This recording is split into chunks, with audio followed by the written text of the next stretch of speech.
The Spring Sizzler weekend has come and gone, and there are several storylines to follow in our 5 weekly divisions. We all know about the wins by Jimmy Blewett, Tom Fern, Brian Sullivan, Matt Clement, and Ryan Waterman. But what about the other stories that you may have missed but deserve mention? Drivers who did well, maybe some themes, and people who need a little good fortune come Friday. We'll touch on some of those stories in our first edition of the Stories You Missed in 2023.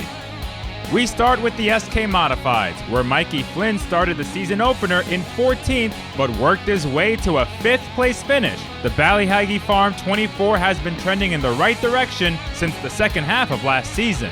The 23 car driven by Wesley Prucker wound up with a 9th place finish Saturday after starting 19th. The Preschool of the Arts 23 had its struggles since joining the division, but Saturday was a huge shot in the arm for the team. Mechanical attrition was a major story during the 40-lap feature. Both David Arute and Anthony Bello fell out of contention due to overheating.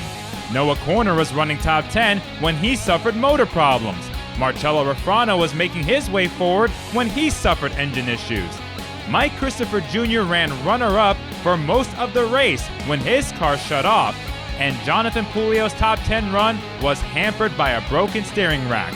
Hopefully all these mechanical gremlins will be ironed out come this Friday. The biggest movers honor goes to both Troy Talman and Tyler Hines. Talman started shotgun on the field, but the Oxford native gained 17 positions in the feature to earn a 10th place result. Hines started back in 20th, but worked his way up to 7th at the checkered flag in his first start with the Poulins and the 99 team. Next we go to the late models. Chase Cook's one appearance in the division last year ended up with a heavily damaged race car. This year started off on a much higher note. The Erasable Images Power Washing 99 worked his way up to a solid 7th place result. Bobby Sturck III returned to the late models for the first time after select starts several years ago. Sturck kept it clean though, allowing the A6A Associates 9 car to claim 8th place. In the SK Light Modifieds, Jack Baldwin made his Stafford Speedway debut in a Keith Rocco rental. Baldwin was very impressive though, avoiding trouble and getting a top 5 finish, ending up 5th at the checkered flag. Nicholas Hovey made just his 3rd career start in the SK Lights at Stafford. The Busy Bees Learning Center 16 would work its way up to an 8th place finish. Hovey's first top 10 at Stafford in the SK Lights. The limited late model saw Adrian Paradis III make his division debut. The CSB Communications 19 started 14th and finished 6th. And in the street stocks, what a run for Aaron Clemens. In his Stafford debut, the Faith Construction 67 started in 20th. Clemens would carve his way through the field and score an impressive 4th place finish. Another Stafford debut resulted in a top 5 finish. Longtime street stock racer Walt Hovey, father of Nick, had work to do on his 16 car after a practice accident. Hovey got the car fixed, started 16th, and scored a 5th at the end. Now let's give you a couple drivers who need some good luck this week.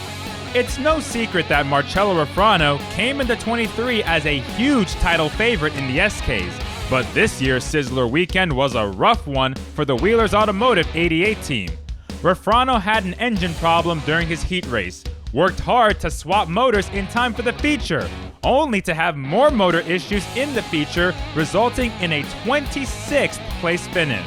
Amanda West also came into the year with huge optimism, driving Todd Owens' championship-winning car, but the McKinney Construction 15 SK Light was off to a bad start before the heat race even started, suffering a flat tire, forcing West into the consi, where she was able to successfully qualify to the feature. But her effort in the 20-lapper ended on lap 2, getting caught up in a multi-car incident, ending up dead last in the 33-car field. We prepare for another night of open modified action with the Call Before You Dig 81. So who knows what stories will come out from our 5 weekly divisions this time around as we roll through the month of May and the grind of weekly racing gets underway.